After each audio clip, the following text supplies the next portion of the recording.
കാലം ഹല്ലേലൂയ നമുക്ക് വേണ്ടിയിട്ട് പാട്ട് പാടുന്നത് ബ്രിയാന ആണ്. ഹ്യൂസ്റ്റണിൽ നിന്നാണ്. ഹല്ലേലൂയ. Brother Biju and sister Ranjini മാത്യുവിന്റെ മകളാണ്. ഈ സമയത്ത് പാട്ട് പാടാൻ വേണ്ടിയിട്ട് പാരലിനടുത്ത് ക്ഷണിച്ചു കൊടുക്കും. കൂറുന്റെ പ്രിയൻ ചാരവേ ചാടിടും ഞാൻ മാർവതിൽ കേൾക്കുന്നു നവനെമ്പസ്വരം മുന്നോട്ടു പോയിടാൻ. കൂറുന്റെ പ്രിയൻ ചാടവേ ചാടിടും ഞാൻ മാർവതിൽ കേൾക്കുന്നു നവനെമ്പസ്വരം മുന്നോട്ടു പോയിടാൻ. ഹല്ലേലൂയ ഹല്ലേലൂയ ഹല്ലേലൂയ ആമേൻ. കാക്കയാഹാരം തന്നിടും ശ്രേഷ്ഠമായ നീ നടത്തിടും വിശ്വസ്തൻ ഞാൻ നീ വിളിച്ചതാൽ നടത്തും അന്ത്യം വരെ. കാക്കയാഹാരം തന്നിടും ശ്രേഷ്ഠമായ നീ നടത്തിടും വിശ്വസ്തൻ ഞാൻ നീ വിളിച്ചതാൽ നടത്തും അന്ത്യം വരെ.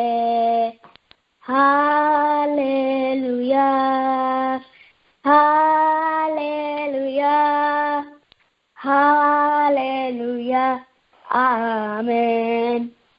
ഏകനായി തീനിടും നേരത്തിൽ ശോധനയേടിടും വേളയിൽ എല്ലാത്തിലും നിരാശകൾ എൻ പ്രിയൻ കൂടുള്ളതാൽ. ഹല്ലേലൂയ ഹല്ലേലൂയ ഹല്ലേലൂയ ആമേൻ. കൂടുണ്ടു പ്രിയൻ ഞാൻ ചാടവേ ചാടിടും ഞാൻ മാർവതിൽ കേൾക്കുന്നു നവനെമ്പസ്വരം മുന്നോട്ടു പോയിടാൻ. കൂടുണ്ടു പ്രിയൻ ഞാൻ ചാടവേ ചാടിടും ഞാൻ മാർവതിൽ കേൾക്കുന്നു നവനെമ്പസ്വരം മുന്നോട്ടു പോയിടാൻ. Amen. Hallelujah. Thank you, Brianna, for this beautiful song. Hallelujah. സ്തോത്രം. ദൈവത്തിന്റെ പാട്ടി പറഞ്ഞതുപോലെ ദൈവം എപ്പോഴും നമ്മുടെ കൂടെ ഉണ്ട്. പക്ഷെ നമ്മൾ ഹല്ലേലൂയ സ്തോത്രം ദൈവത്തിന്റെ ആ ശബ്ദം കേട്ടുകൊണ്ടാണ് നമുക്ക് മുൻപോട്ട് പോകേണ്ടത്. ഹല്ലേലൂയ സ്തോത്രം. Because God's word is the word that strengthens us. Hallelujah. It gives us the strength. Hallelujah സ്തോത്രം. നമ്മുടെ ആവശ്യങ്ങളൊക്കെ മീറ്റ് ചെയ്യുവാൻ ദൈവത്താൽ സാധ്യമാണ്. ഹല്ലേലൂയ സ്തോത്രം. പരിപൂർണമായിട്ട് നമ്മളെ ഹല്ലേലൂയ ദൈവത്തിന്റെ ശബ്ദം കേൾക്കുന്നവരായിട്ട് ദൈവത്തിന്റെ ഹിതം എന്തുവാന്ന് അറിഞ്ഞുകൊണ്ട് നമ്മൾ മുൻപോട്ട് പോകുമ്പോൾ യാത്രയ്ക്ക് വേണ്ടിയതൊക്കെ തക്ക സമയത്ത് നൽകി തരുവാൻ നമ്മുടെ ദൈവം വിശ്വസ്തനാണ്. Thank you so much Briana. ദൈവം തുടർന്നും ഹല്ലേലൂയ ബ്രദർ ബിജുവിനെയും സിസ്റ്റർ രഞ്ജിനെയും അനുഗ്രഹിക്കട്ടെ എന്ന് പ്രാർത്ഥിക്കുന്നു. And may the Lord continue to use Brianna and the talents that God has given her. May the Lord help her to live for the Lord. Amen. ഇന്ന് രാത്രികാലം ദൈവത്തിന്റെ വചനത്തിൽ നിന്ന് സംസാരിക്കുന്നത് ഇവാഞ്ചലിസ്റ്റ് ഫെനി ജേക്കബ് ആണല്ലോ. നമുക്ക് അറിയാവുന്ന കർത്താവിന്റെ ദാസനാണ്. ഹല്ലേലൂയ സ്തോത്രം. അനുഗ്രഹിക്കപ്പെട്ട വചനം ഷെയർ ചെയ്യുന്നത് നമ്മുടെ ജീവിതത്തിൽ അനുഗ്രഹത്തിന് കാരണമാകട്ടെ. May the Lord continue to bless him, his family, his daughters and their families. ഈ സമയത്ത് ഓക്ലഹോമ പ്രയർ ലൈനിലേക്ക് കർത്താവിന്റെ ദാസനെ ക്ഷണിച്ചു. കർത്താവിന്റെ പരിശുദ്ധ നാമത്തിന് സ്തോത്രം ചെയ്യുന്നു. ഇന്ന് രാത്രിയിൽ ഒരിക്കൽ കൂടി നിങ്ങളോട് ദൈവത്തിന്റെ വചനത്തിൽ നിന്ന് സംസാരിക്കുവാൻ ദൈവം തന്നിരിക്കുന്ന ഈ അവസരത്തിനായിട്ട് സ്തോത്രം ചെയ്യുന്നു. ഈ പ്രയർ ലൈനിൽ ഇപ്പോൾ കേട്ടുകൊണ്ടിരിക്കുന്ന എല്ലാവർക്കും കർത്താവിന്റെ നാമത്തിലുള്ള സ്നേഹവന്ദനത്തെ ഞാൻ അറിയിക്കുന്നു. ദൈവമായ കർത്താവ് നമ്മളെല്ലാവരും ഒരുമിച്ച് ഇന്ന് രാത്രിക്കാലം ദൈവത്തിന്റെ വചനം നൽകി അനുഗ്രഹിക്കുമാറാകട്ടെ. കർത്താവിന്റെ വചനം ജീവനും ചൈതന്യമുള്ളതായി ഇരുവായത്തിലുള്ള ഏത് വാളിനേക്കാളും മൂർച്ചയേറിയത് പ്രാണനെയും ആത്മാവിനെയും സന്ധിമജ്ജകളെയും വേർപിടിവിക്കും വരെ തുളസിയില്ലെന്നതും ഹൃദയത്തിന്റെ ചിന്തകളെയും ഭാവങ്ങളെയും വിവേചിക്കുന്നതുമാണ്. ആ വചനം അതിന്റെ പൂർണ്ണ ശക്തിയോടുകൂടി നിങ്ങളോട് സംസാരിക്കേണ്ടതിന് ദൈവത്തിന്റെ ആത്മാവിന്റെ സാന്നിധ്യത്തിന് വേണ്ടി ഞാൻ പ്രാർത്ഥനയോടുകൂടി നിങ്ങളുടെ മധ്യത്തിലായിരിക്കുന്നു. ദൈവമായ കർത്താവ് നമ്മളെല്ലാവരെയും ഒരുമിച്ചാണെങ്കിൽ നിങ്ങളും എന്നോടുകൂടെ പ്രാർത്ഥിക്കണമെന്ന് ഞാൻ അപേക്ഷിക്കുന്നു. ദൈവത്തിന്റെ ആത്മാവ് നമ്മളോട് സംസാരിക്കേണ്ടതിന് ദൈവം തന്നെ നമ്മളോട് സംസാരിക്കേണ്ടതിന് ഇന്ന് രാത്രികാലം കർത്താവിന്റെ പ്രത്യേക അനുഗ്രഹം നമുക്ക് നൽകേണ്ടത്. ദൈവത്തിന് നൽകാവുന്ന ഏറ്റവും വലിയ അനുഗ്രഹങ്ങളിലൊന്നാണ് ദൈവത്തിന്റെ വചനം നമുക്ക് ധാരാളമായിട്ട് നൽകേണ്ടതിന്. നിങ്ങളുടെ പ്രാർത്ഥനയോടുകൂടിയായിരിക്കണമെന്ന് ഞാൻ അപേക്ഷിക്കുന്നു. ദൈവത്തിന് സ്തോത്രം ചെയ്യും. ഞാൻ ഇന്ന് നിങ്ങൾക്ക് വളരെ പരിചിതമായ ഒരു വേദഭാഗത്തു നിന്നാണ് സംസാരിക്കാൻ ആഗ്രഹിക്കുന്നത്. നിങ്ങൾക്ക് വളരെ പരിചിതം എന്ന് വെച്ചാൽ വളരെ വളരെ പരിചിതമായ സങ്കീർത്തനം, 46-ാമത്തെ സങ്കീർത്തനം.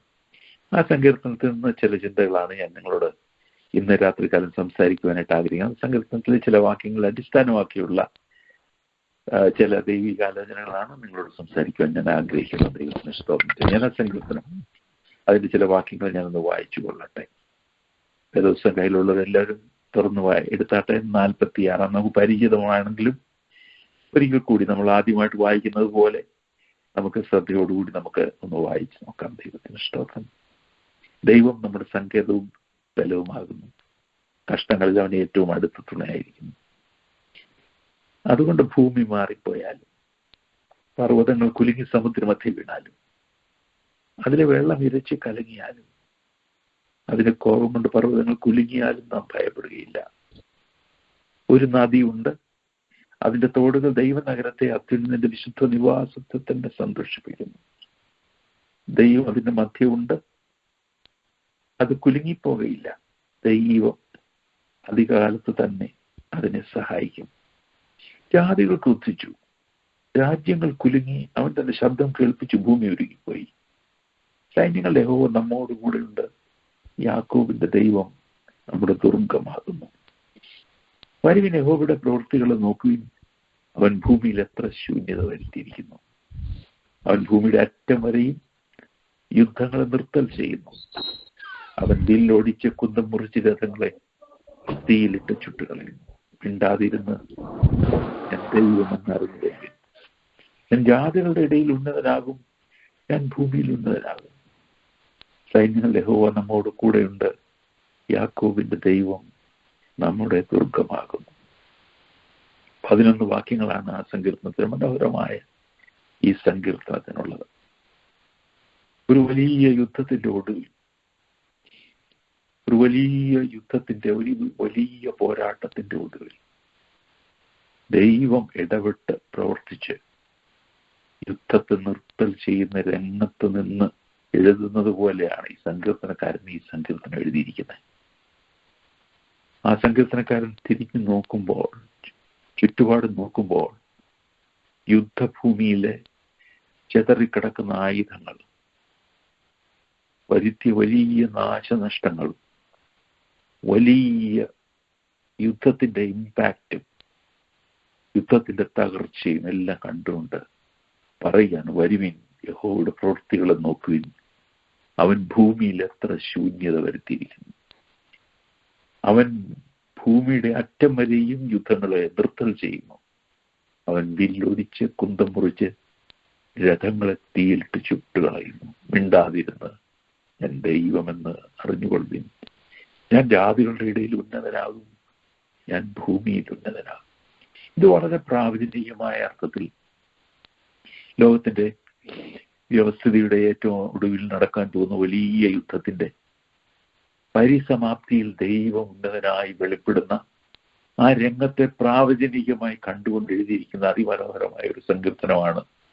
എന്നിരുന്നാൽ തന്നെ നമ്മുടെ എല്ലാവരുടെയും പ്രായോഗിക ജീവിതത്തിൽ വളരെ പ്രസക്തമായ ഒരു സങ്കീർത്തനമാണ് ഈ 46-ാമത്തെ സങ്കീർത്തനം. കാരണം ദൈവം നമ്മുടെ സങ്കേതവും ബലവുമാകുന്നു. അത് ഈ യുഗത്തിന്റെ അവസാനത്തിൽ മാത്രമല്ല, അത് ഈ അർമ്മദ യുദ്ധത്തിന്റെ അവസാനം മാത്രമല്ല, ജീവിതത്തിന്റെ എല്ലാ പ്രതികൂലങ്ങളിലും എല്ലാ പ്രയാസങ്ങളിലും, വലിയ കൊടുങ്കാറ്റുകളിലൂടെയും വലിയ തിരമാലകളിലൂടെയും ഒക്കെ ജീവിതം കടന്നുപോയിക്കൊണ്ടിരിക്കുമ്പോഴും നമുക്ക് പ്രസക്തമായിട്ടുള്ളൊരു വാക്യങ്ങളാണ് നമ്മളിപ്പോൾ വായിച്ച് കേട്ടത്. അതിൽ ഒരു വാക്യത്തിലേക്ക് ഞാൻ നിങ്ങളുടെ ശ്രദ്ധയെ ക്ഷണിച്ചു കൊള്ളട്ടെ. അത് വളരെ ശാന്തമായും വളരെ മധുരമായും നമ്മോട് സംസാരിക്കുന്ന അതിൻ്റെ 10-ാമത്തെ വാക്യമാണ്. ആ വാക്യം ഇങ്ങനെയാണ്: മിണ്ടാതെ ഇരുന്ന് ഞാൻ ദൈവമെന്ന് അറിഞ്ഞുകൊള്ളുവിൻ. Be still and know that I am God. എത്ര ശക്തിയുള്ള ഒരു വാക്കാണ്, ഒരു വാക്യമാണ്. മിണ്ടാതെ ഇരുന്ന് ഞാൻ ദൈവമെന്ന് അറിഞ്ഞുകൊള്ളുവേൻ. ഏത് സാഹചര്യത്തിലൂടെ കടന്നു പോകുന്ന ഒരു ജനത്തോടാണ് ആ വാക്യം പറയുന്നതെന്ന് ഞാൻ നിങ്ങളുടെ മുമ്പേ പറഞ്ഞ വാചകങ്ങളിലൂടെ തന്നെ വ്യക്തമാണ്. വലിയ ഭൂമി കുലുങ്ങുകയും ഭൂമി മാറിപ്പോവുകയും പർവ്വതങ്ങൾ കുലുങ്ങി സമുദ്രമധ്യ വീഴുകയും അതിലെ വെള്ളം ഇരച്ച് കലങ്ങുകയും അതിന്റെ കോപം കൊണ്ട് പർവ്വതങ്ങൾ കുലുങ്ങുകയും ഒക്കെ ചെയ്യുന്ന അതിഭയങ്കരമായ കൊമോഷനിലൂടെ, അതിഭയങ്കരമായ സംഘട്ടനങ്ങളിലൂടെ, അതിഭയങ്കരമായ സമ്മർദ്ദങ്ങളിലൂടെ കടന്നു പോകുന്ന ഒരു ജനത്തോട് പറയുകയാണ്, മിണ്ടാതിരുന്ന് ഞാൻ ദൈവമെന്ന് അറിഞ്ഞു കൊള്ളുകയും. ജീവിതത്തിന്റെ ചില അനുഭവങ്ങളിൽ ദൈവത്തിന് നമ്മളോട് സംസാരിക്കുവാനുള്ളത് നമ്മളെ പിടിച്ചു കുലുക്കുന്നതോ നമ്മളെ ഇളക്കിക്കളയുന്നതോ നമ്മളെ നമ്മുടെ അടിസ്ഥാനം വരെ കുലുക്കുന്നതായ ജീവിത സാഹചര്യങ്ങളിലൂടെ പലപ്പോഴായിട്ട് കടന്നു പോയിട്ടുള്ളവരാണ് നമ്മൾ പലരും.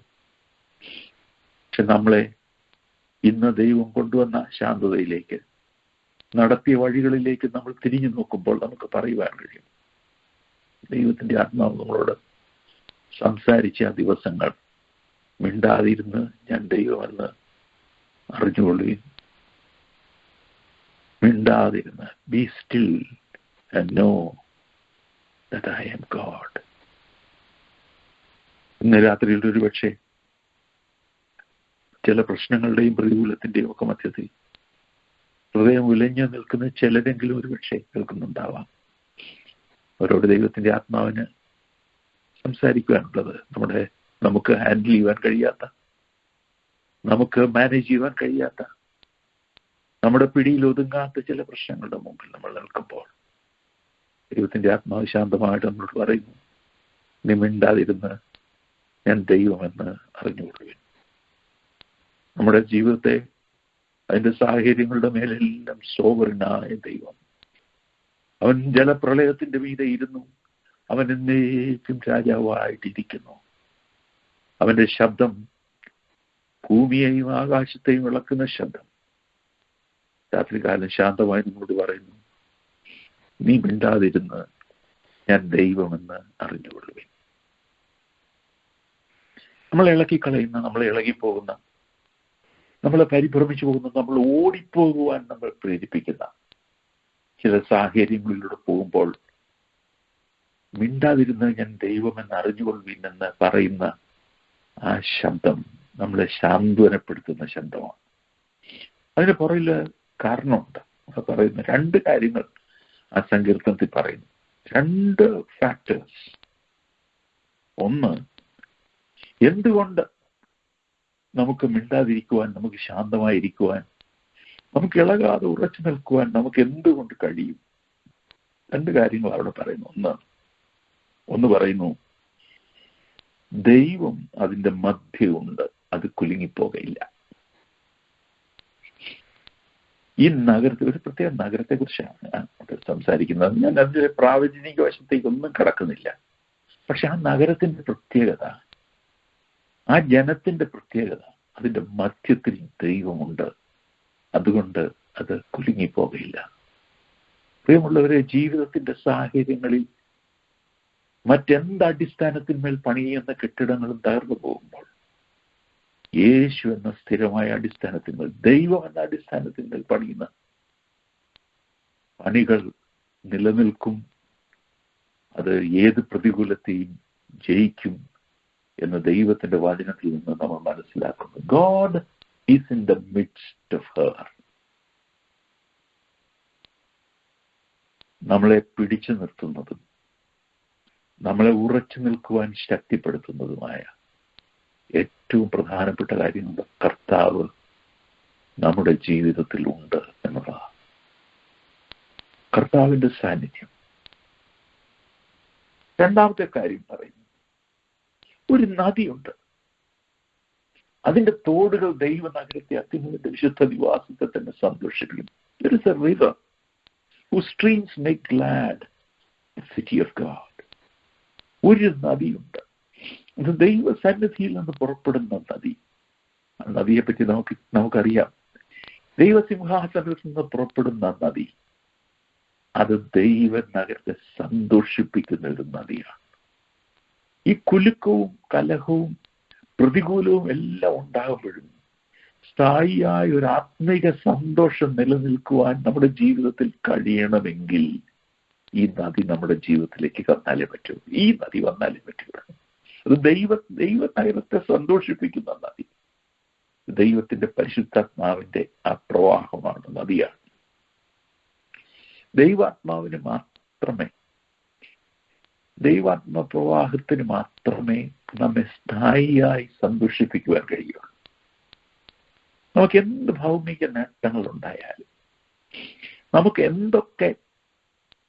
എന്തൊക്കെ അച്ചീവ്മെന്റ്സ് നമ്മുടെ ജീവിതത്തിൽ വന്നെന്ന് വെച്ചാലും അതിനെല്ലാം വളരെ പരിമിതമായ, വളരെ ലിമിറ്റഡ് ആയിട്ടുള്ള സന്തോഷമേ നമുക്ക് നൽകാൻ കൂടാതെ വളരെ കുറച്ച് നാളത്തെ ഏത് എക്സൈറ്റ്മെന്റും നിന്നു പോകും. എന്നാൽ ദൈവത്തിന്റെ പരിശുദ്ധാത്മാവിന്റെ നദി അത് നമ്മുടെ ജീവിതത്തിന്റെ ഏത് സാഹചര്യത്തിലും സന്തോഷത്തോടെ നിലനിൽക്കുവാൻ നമുക്ക് പ്രചോദനവും ധൈര്യവും നൽകുന്നതാണ് ദൈവാത്മാവിന്റെ നദി.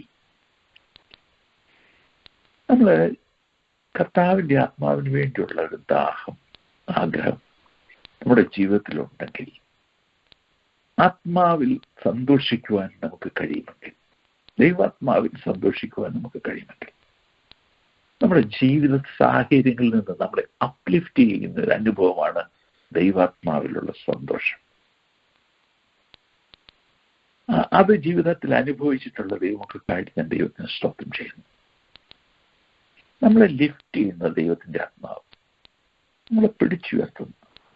അപ്പോ ഈ എസെക്കിയേലിന്റെ ഒക്കെ പ്രവചനത്തിൽ നമ്മൾ കാണുന്നില്ലയോ, പ്രവാസികളുടെ നടുവിൽ ഇരിക്കുമ്പോൾ ദൈവത്തിന്റെ കരം, ആത്മാവ് എന്നെ പൊക്കിയെടുത്ത് ഉയർത്തി.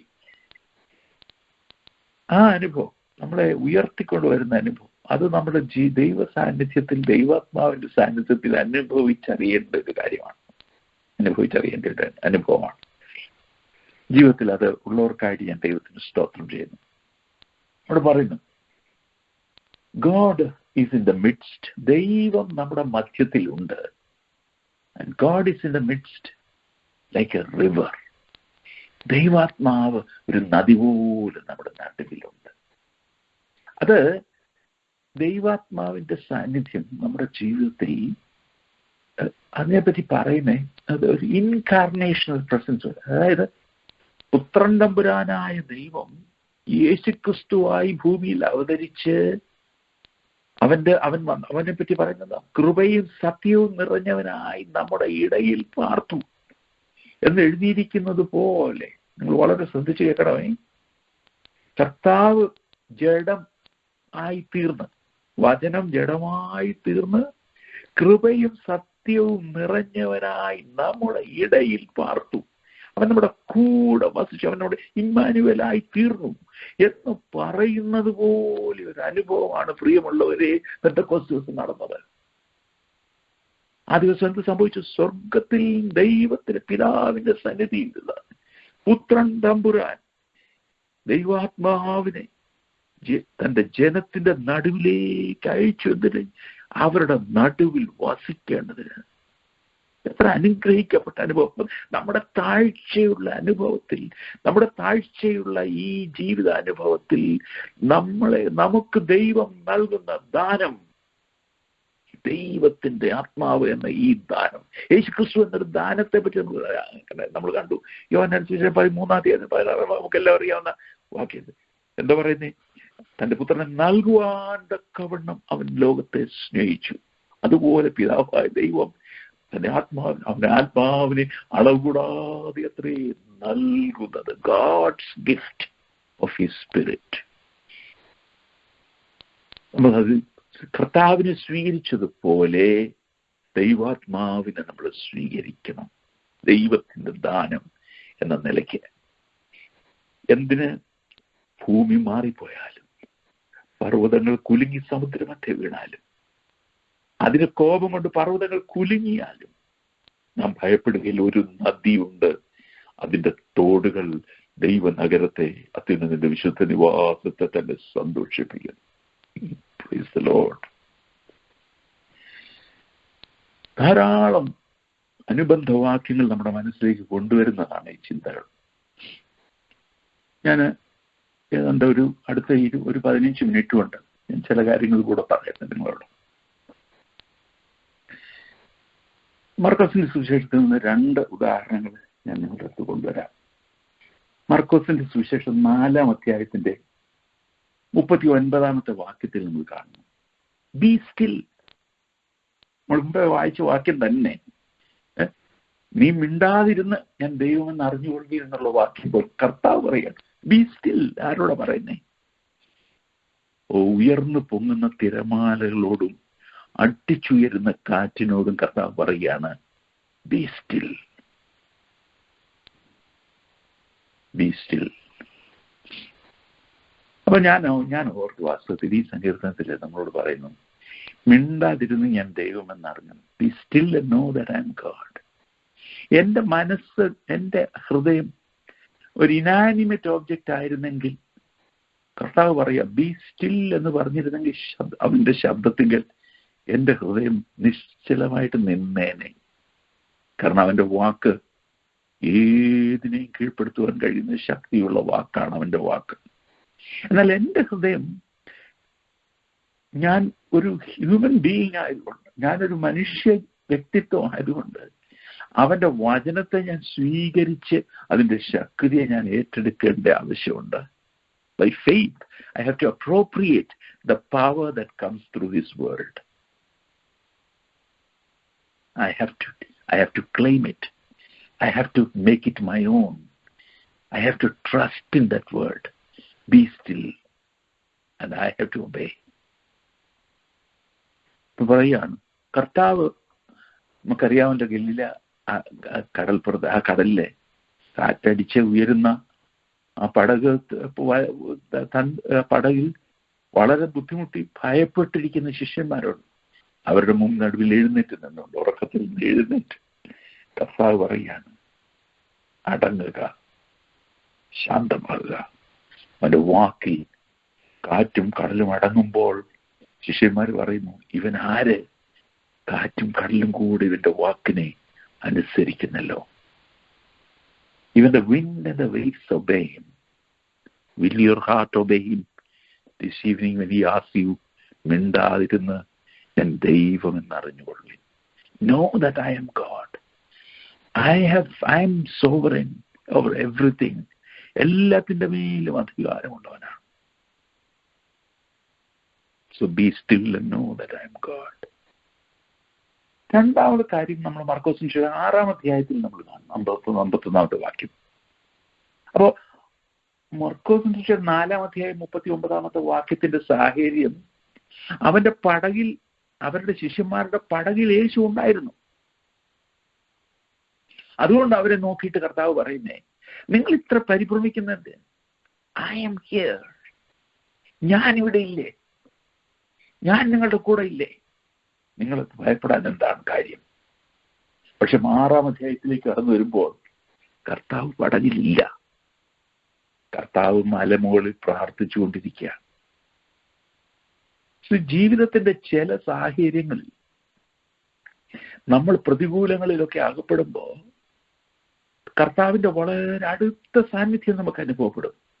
പക്ഷെ ചില സാഹചര്യങ്ങളിൽ കർത്താവ് ഇച്ചിരി ഡിസ്റ്റന്റ് ആണോ എന്ന് തോന്നുന്ന സാഹചര്യങ്ങൾ പോലും നമ്മുടെ ജീവിതത്തിൽ ഉണ്ടായി എന്ന് വന്നേക്കാം. 6-ാം അധ്യായത്തിൽ നമ്മൾ വായിക്കുന്നത്, നിങ്ങൾ അക്കരയ്ക്ക് പോവുക എന്ന് പറഞ്ഞ് ശിഷ്യന്മാരെ പടകിൽ കയറ്റി യാത്രയാക്കി. താൻ ഒറ്റയ്ക്ക് മലയുടെ മുകളിൽ പ്രാർത്ഥിക്കാനായിട്ട് കയറിയ കർത്താവിനെയാണ് നമ്മൾ കാണുന്നത്. പക്ഷെ രാത്രിയുടെ 4-ാം യാമത്തിൽ എന്താ സംഭവിച്ചേ? രാത്രിയുടെ 4-ാം യാമത്തിൽ അവൻ പടക് വലിച്ച് വലയുന്ന ശിഷ്യന്മാരെ അവൻ കണ്ടു എന്നാണ് പറയുന്നത്. അവൻ കണ്ട് കടലിന്റെ മേൽ നടന്ന് അവരുടെ അടുക്കൽ വരുന്ന കർത്താവിനെയാണ് നമുക്ക് കാണുന്നത്. 4-ാമത്തെ യാമത്തിൽ പാട്ടുകാരൻ വളരെ മനോഹരമായിട്ട് പറഞ്ഞു, 3 യാമങ്ങളും വൻതിരയിൽ മുങ്ങുമാറായി വലയുകിലും മുറ്റും കടലിൻ മീത 4-ാം യാമത്തിൽ ഉറ്റ സഖി അവൻ വന്നിടും തീർച്ചയായി. ഭക്തരിൻ വിശ്വാസ ജീവിതം പോൽ ഇത്ര ഭദ്രമാം ജീവിതം വേറെയുണ്ടോ. എത്ര മനോഹരമായൊരു പാട്ടാണത്. 3 യാമങ്ങളും വൻ തിരയിൽ മുങ്ങുമാറായി വലയുകിലും മുറ്റും കടലിന്മീത് 4-ാം യാമത്തിൽ ഉറ്റ സഖി അവൻ വന്നിടും തീർച്ചയായി. ഭക്തരിൻ വിശ്വാസ ജീവിതം പോൽ ഇത്ര ഭദ്രമാം ജീവിതം വേറെയുണ്ടോ.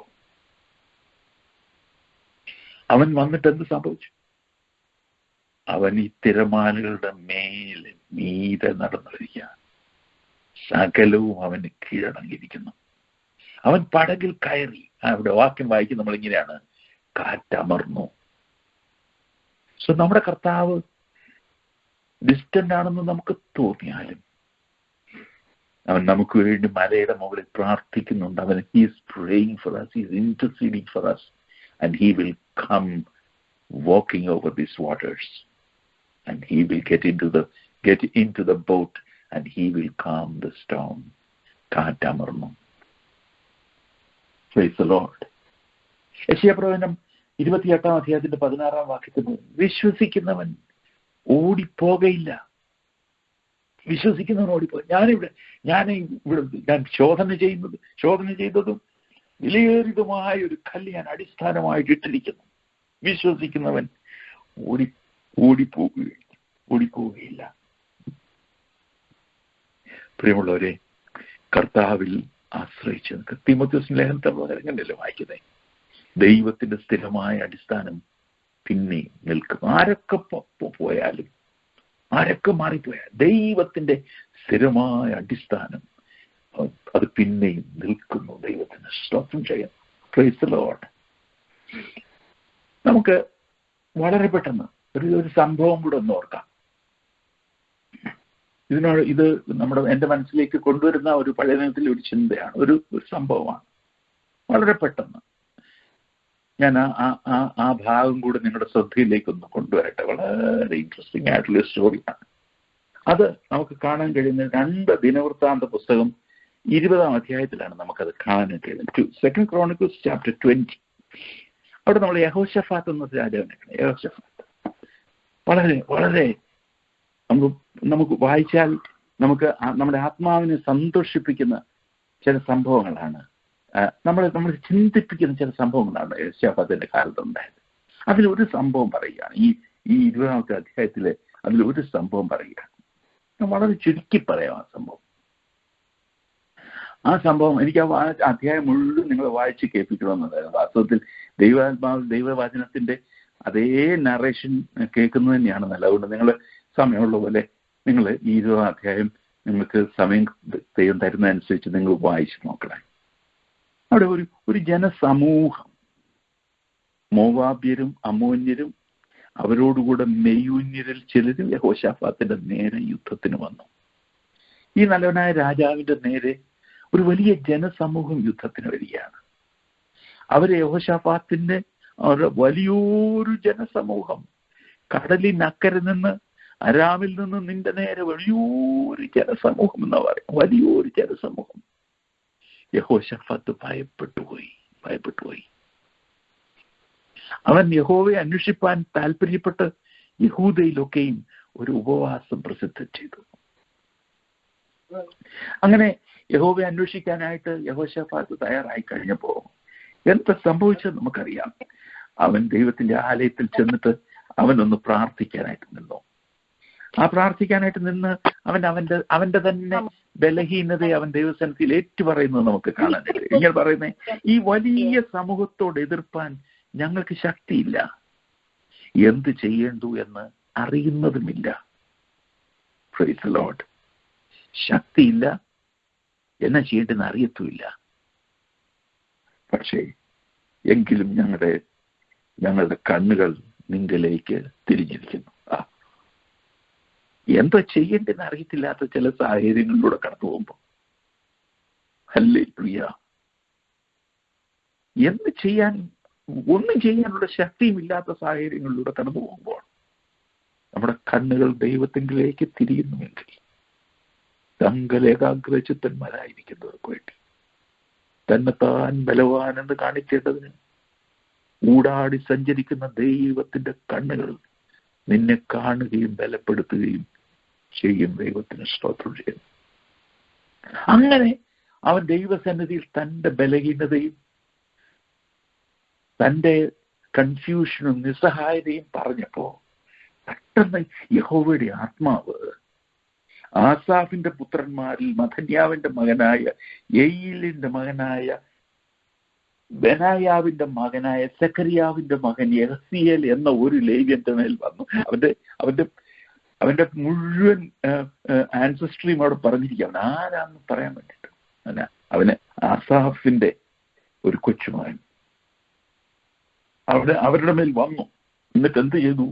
ആ ലേവ്യൻ എഴുന്നേറ്റ് പറഞ്ഞു തന്നാൽ അവനെന്ന് പറഞ്ഞേ, രാജാവും രാജ്യനിവാസികളുമായുള്ളവരെ നിങ്ങൾ ഇത് കേൾക്കുക എന്ന് പറയുന്നേ. ഈ വലിയ സമൂഹ നിമിത്തം, വീണ്ടും ഒരു റെഫറൻസ്, ഈ വലിയ സമൂഹ നിമിത്തം നിങ്ങൾ ഭയപ്പെടരുത്, നിങ്ങൾ ഭ്രമിക്കരുത്. യുദ്ധം നിങ്ങളുടേതല്ല, ദൈവത്തിൻ്റെതത്രേ.